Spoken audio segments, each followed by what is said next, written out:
कोई समस्या नहीं, लेकिन जहां पर प्रदूषण एक लेवल से ज्यादा है, इतनी देर में लोगों की आंखों से पानी बह रहा होता, आंखों को बंद करने के लिए मजबूर होना पड़ता, श्वास लेने में दिक्कत होती,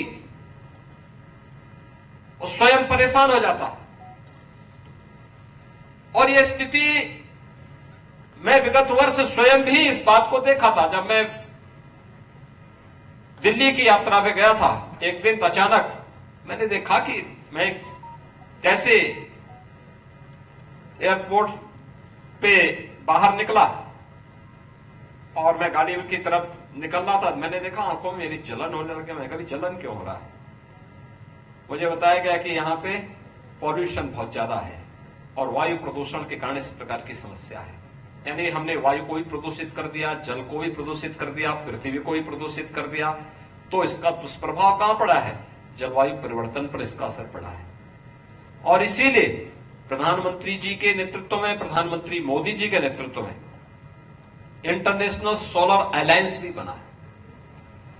यानी हम इस प्रकार की ऊर्जा को अधिक से अधिक प्रोत्साहित करेंगे जो पर्यावरण के अनुकूल हो,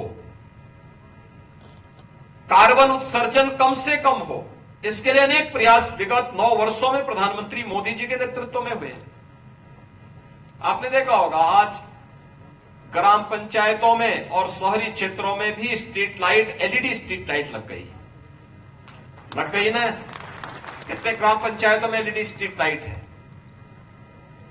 ग्राम पंचायत सभी ग्राम प्रधानगण अपने हाथ खड़ा करें जहां पर उनके गांवों में एलईडी स्ट्रीट लाइट चमक रही, एलईडी बल्ब चमक रहे होंगे, बिजली के बल्ब चमक रहे होंगे। तो जो बल्ब चमक रहे हैं ऊपर बहुत ज्यादा संख्या में, वे सभी एलईडी स्ट्रीट लाइट वही है।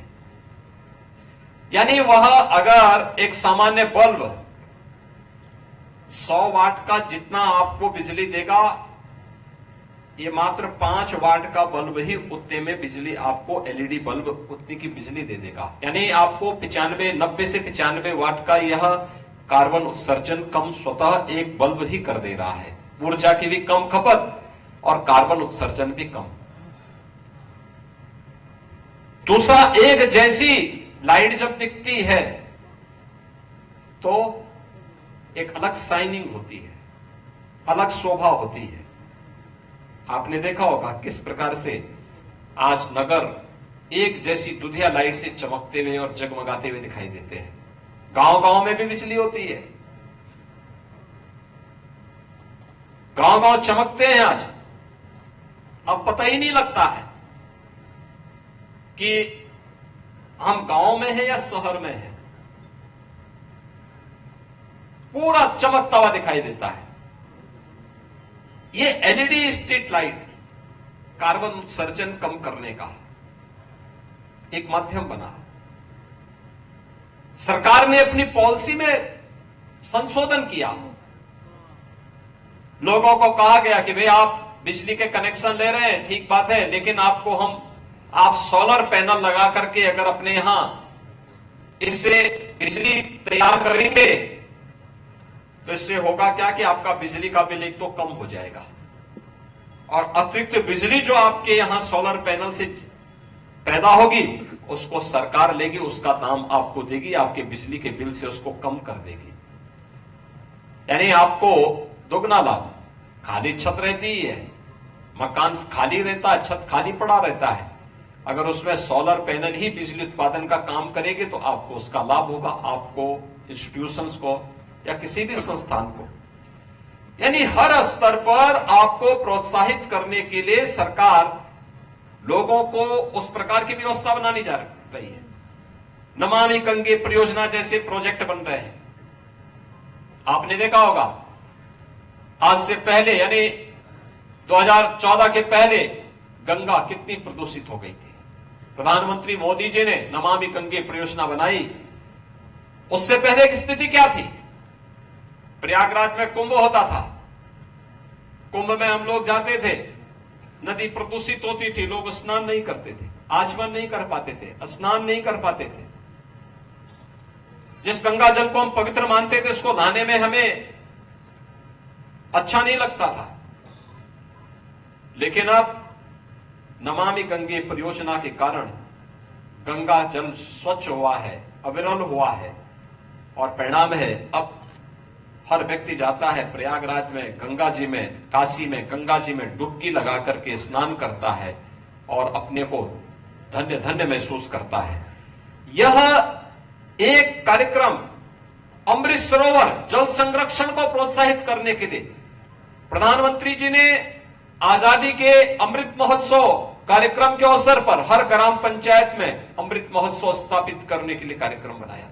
कितने ग्राम पंचायतों में अमृत महोत्सव बने हैं, तालाब कितने गांव के लोगों ने अपने पुनरुद्धार करवाए हैं, कुछ ग्राम पंचायतें बता पाएंगे? यहाँ पे जितने ग्राम प्रधान हैं उनके कितने होंगे, वे लोग सभी बताएं कि कितने लोगों ने अपने यहां को किया।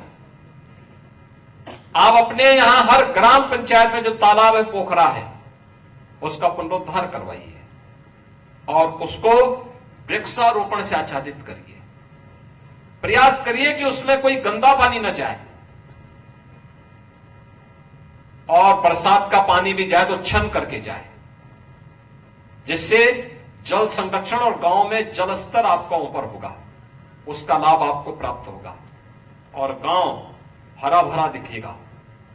गांव में बीमारियां नहीं आएंगी, गांव में जल का संकट नहीं खड़ा होगा।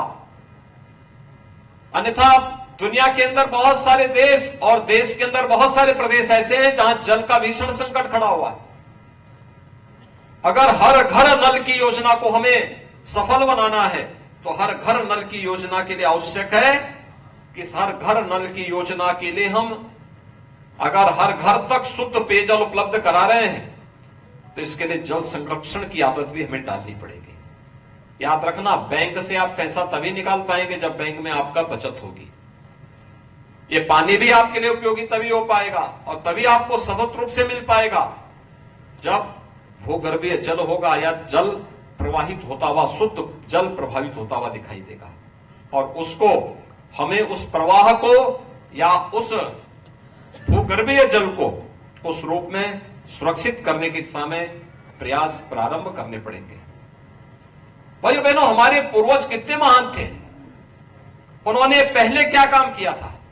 मैं शहरी क्षेत्र में जो नगर निगम है वहां पर हम लोग सॉलिड वेस्ट मैनेजमेंट के लिए बड़े बड़े संयंत्र लगाते हैं, लेकिन गांवों में सबसे अच्छा प्रयास क्या था? खाद का गड्ढा।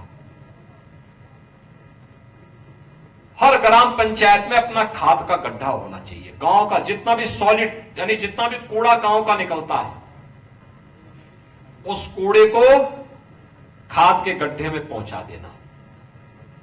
एक वर्ष के अंदर वो फिर से कंपोस्ट हो जाएगा।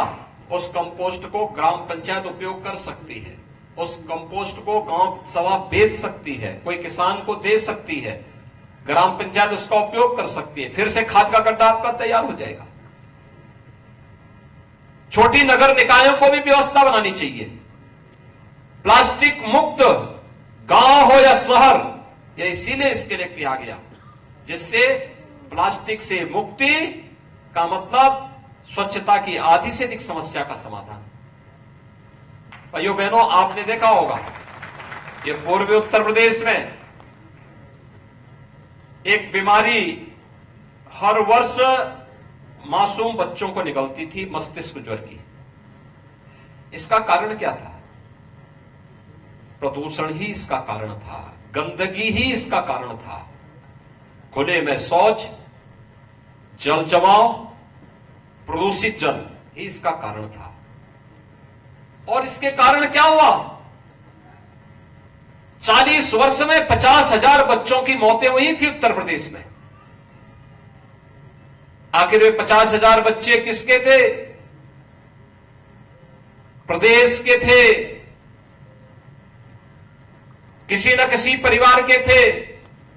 हमने उन 50,000 बच्चों को 40 वर्षों में खोया है और उन 40 वर्षों में जिन लोगों ने उन बच्चों को खोया है, आने वाले समय में किसी भी परिवार के सामने इस प्रकार का संकट ना आने पाए, इसके लिए स्वच्छता के प्रति जागरूक होना, पर्यावरण के प्रति उतना ही जागरूक होना, यह हम सबका दायित्व बनता है। और इसीलिए मिशन लाइफ इस अभियान की एक महत्वपूर्ण कड़ी है। आज इस बार का जो विषय दिया